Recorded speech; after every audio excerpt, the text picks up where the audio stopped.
all for it. I like it. I like it. I like the badang. Tsaka yan Let's yung go ano, with game men. number 3. Yan yung crowd control na hindi pwede yung purify lang. Kailangan flicker ka dyan. Ang problema yung trade-off, kapag nag-flicker ka, titiisin mo yung buong sapak ng badang. Kasi may pader sa likod eh. Pag nag-purify ka, nandun ka pa din eh. Tama, tama. Maglalakad ka paharap, di ba? Which is sasahin mo din damage. So dito tayo sa game number 3.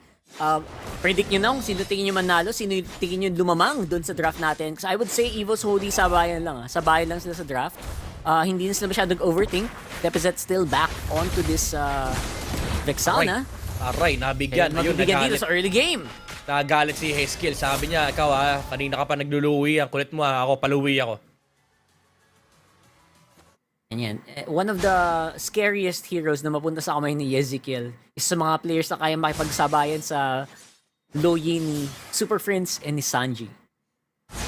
Baga, kahilera ng mga angat na Louis players. And very pa rin naman, very well touted.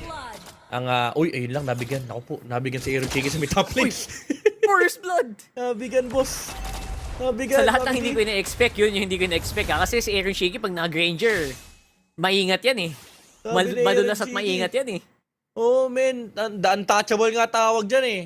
Kaso Yun, exactly. nag-ala-Kelra si Erlan eh.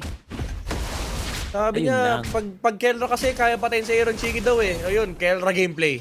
Pinakita, sabi ni Aaron Chiki, medyo familiar na naman to ah. Parang ganito tayo, talaga. parang last month lang Ilang beses tayo binugbog nito ah. Oops. Sorry guys, sorry. Uy, ayun. Anyway. Prumihit. Eto na nga. Prumihit si Haskill. Prumihit si Haskill. Doon sa may middle lane with the duality procs. Pero mauuna si Fabian sa may pagong dahil alam mo naman ng isang alpha, napakabilis mag-clear niyan. Nakakuha pa siya ng isang green camp sa kalaban. So mas mataas ang kanyang level dito over the Suyo. So kahit paano lumalamang sa objectives and in terms of resources dito ang Liquid ID. But so far, leading pa rin ng Evo's Holy dito kasi kailangan pa nilang bansehan yung nangyaring kill doon sa may top lane kanina. Di pa nakakaganti si si Aaron Chiki eh. Actually, that's true. And at this point, Fabian in the alpha, aware naman siya sa situational power nito in terms of the team fight mamaya. So, hindi na kailangan magmadali.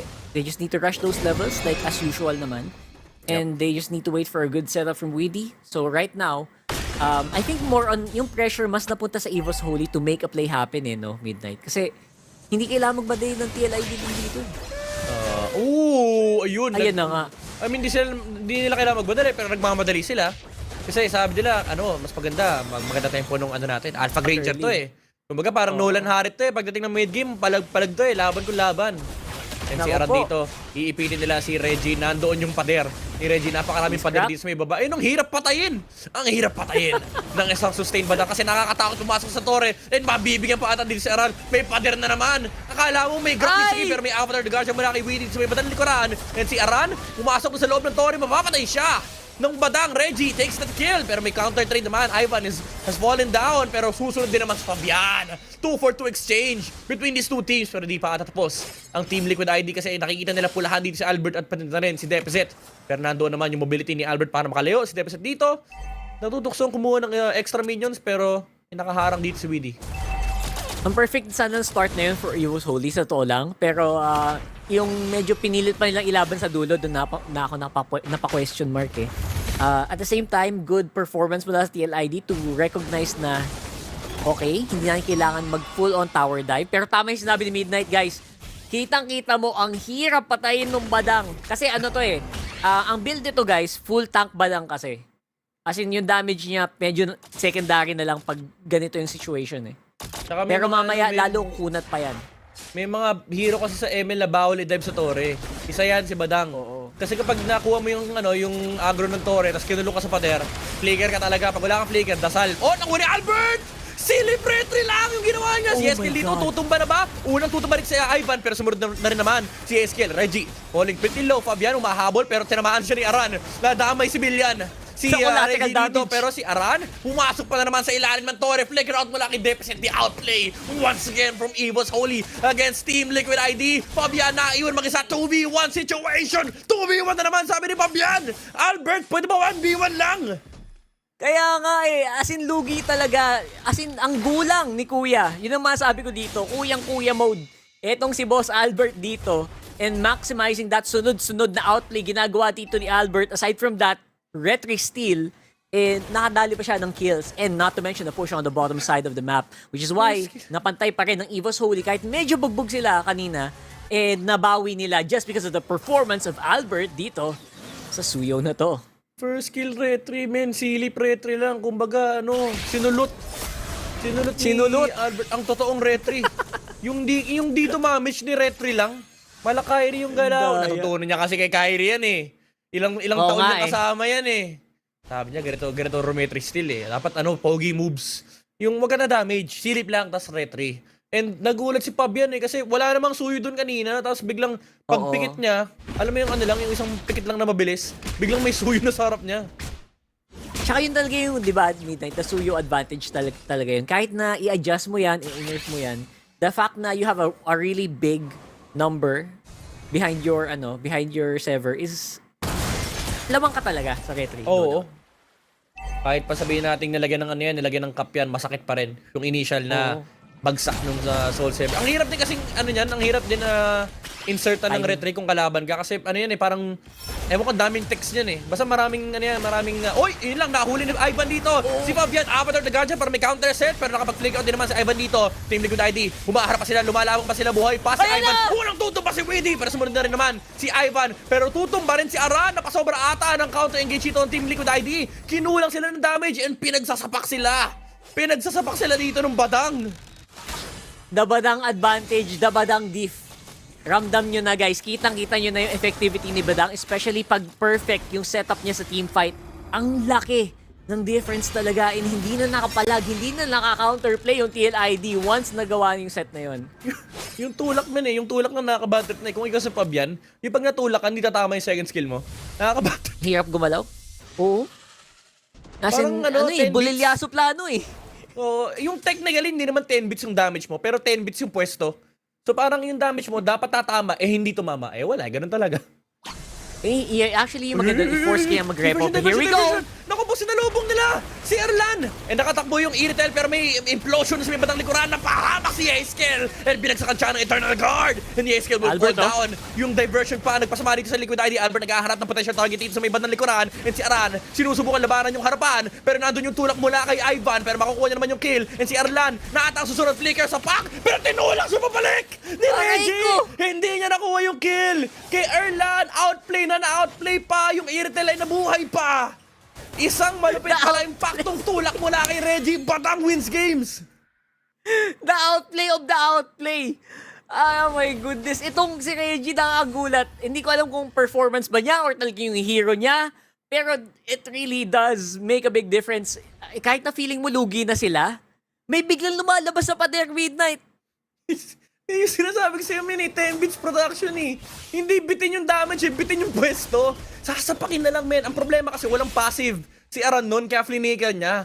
And ewan ko kung ano hinihintay niya, siguro yung cooldown of first kill. Nung iahampas na niya, men, natulak siya. So hindi niya naabot yung Iritel. Lugi na nga sila dun kasi ang tagal tumambay ni Albert dun sa bush. Ayun, yung tulak ko nakaka-bad trip yan. Ang tulak talaga. Tapos spammable pa, wala naman kasing mana. Tapos ang madaya niya, pag nilapitan mo, susubtukin ka rin niya. Lugi pag ka pa parang feeling mo, pwede kayo lumaban, ikukulong ka sa pader. Ang kuna to. Daya talaga. Ayan, pag nakahuli Tapos pa yun ano ng isa pa? talaga, ilista mo na. 3-man implosion! Beautiful play mula dito sa Evo's Holy and the follow-up is real. Napaka-beautiful din na pagbagsak mula ng Eternal Guard. Fabian sinusubukan pag sulumaban pero walang lifesteal pag-apat ang katapat mo. And that's a wipeout para sa Evo's Holy. Ikasa mo na. I'm a believer. I'm a believer of Evo's Holy. Team Liquid ID gets wiped out on the face of the Land of Dawn. And Evo's Holy leading once again the charge. 3K gold lead. And nasa kanila pa ang unang lord nitong laban na to. Rock Hard game number 3. 16-8 ang kill score.